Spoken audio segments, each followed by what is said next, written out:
بسم اللہ الرحمن الرحیم۔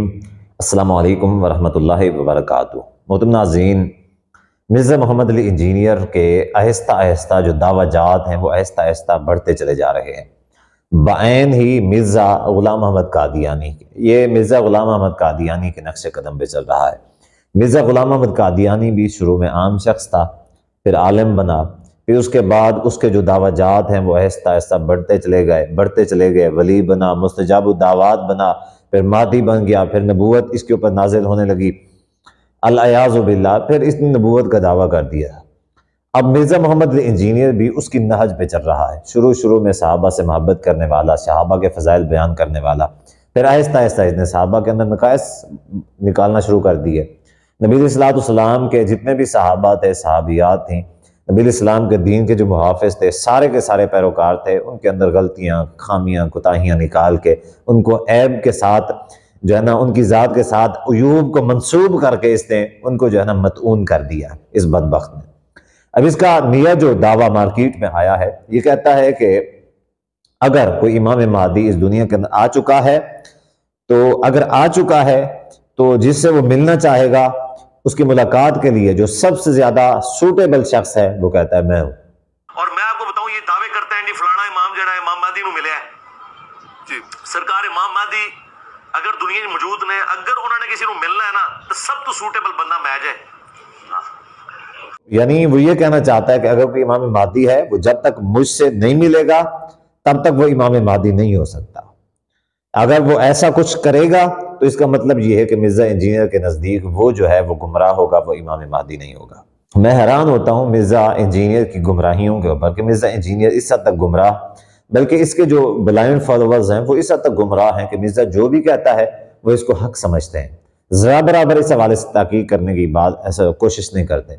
بلکہ میں اپنی بات بتاتا ہوں کہ پچھلے دن میں نے مرزا انجینئر کے خلاف ایک ویڈیو بنائی، تو مجھے ایک سیدنا ابوبکر صدیق رضی اللہ عنہ کی خلافت بلا فصل کے حوالے سے تو مجھے انجینئر کا ایک شاگرد کہنے لگا کمنٹ کے اندر کہ آپ کو تو حدیث پڑھنی نہیں آتی، آپ تو حدیث غلط پڑھتے ہیں۔ تو میں نے کہا بھی آپ میری اصلاح کر دو، میں نے جو غلطی کی ہے تو آپ میری اصلاح کر دو، پھر غائب ہو گیا۔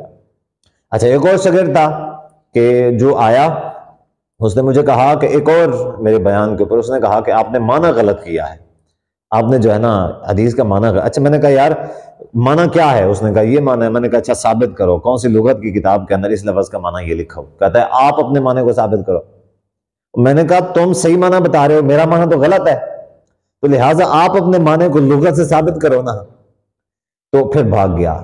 تو میں حیران اس بات پہ ہوتا ہوں کہ یہ لوگ مرزا انجینئر جس کو دیکھ کے قرآن مجید پڑھنا نہیں آتا، اور یہ لوگ ہماری حدیث یا گرامر کے جو مفاہیم ہیں ان کے اوپر تبصرہ کرتے ہیں۔ بڑی حیرت کی بات ہے، جب ہم اسے ڈیٹیل کے اوپر بات کرنا چاہتے ہیں تو پھر یہ بھاگ جاتے ہیں۔ تو یہاں پہ بھی افسوس کی بات یہ ہے کہ مرزا انجینئر یا تو جاہل ہے، اس کو نہیں پتا کہ امام مہدی کون ہوگا، یا تو پھر یہ ہے کہ یہ کسی کو یہ روش دلانا چاہتا ہے کہ کوئی مہدی ہونے کا دعویٰ کرے اور ہم جو ہے دونوں آپس میں ساتھ مل کے کام کریں۔ چونکہ جو امام مہدی ہوگا اس کو مرزے جیسے لوگوں کی، ویسے تو یہ گمراہ ہے، اب جو امام مہدی ہوگا وہ عرب میں سے ہوگا، امام مہدی جو ہوگا وہ اہل بیت میں سے ہوگا، اور امام مہدی جو ہوگا وہ عرب کا بادشاہ ہوگا، جیسا کہ حدیث ہے سنن ابی داود کی 4282 حدیث نمبر 4282 کہ نبی صلی اللہ علیہ وسلم نے فرمایا کہ لا تذهبوا او لا تنقضي الدنيا حتى يملك العرب رجل من اہل بیتی، کہ دنیا تب تک فنا اور ختم نہیں ہوگی جب تک میرے اہل بیت میں سے ایک شخص پورے عرب کا بادشاہ نہیں بن جائے گا، عرب کا بادشاہ نہیں بن جائے گا۔ اب جو پہلی بات تو یہ ہے کہ مرزا جی کی باتیں کسی عربی کو کیسے سمجھ آ سکتی ہیں؟ مرزا جی کو عربی نہیں آتی، اور جو عرب ہیں ان کو مرزا جی کی جو یہ پنجابی ہے یا یہ جو اردو ہے یہ آتی نہیں ہے، مرزا جی کے پاس کیا کرنے آئیں گے؟ دوسری بات یہ ہے کہ جو عرب کے علماء ہیں وہ مرزا انجینئر کا فتنے کے بارے میں ان کو علم ہو چکا ہے۔ چونکہ فتنے کے بارے میں علم ہو چکا ہے، عربی تو اس سے متاثر ہو نہیں سکتے، تو ہمارے جو اجمی لوگ ہیں تو ان کی اصلاح کے لیے ان کے بھی بیانات آ رہے ہیں کہ خبردار اس طرح کے جو لوگ ہیں مرزا انجینئر جیسے، ان سے بچ کے رہیں۔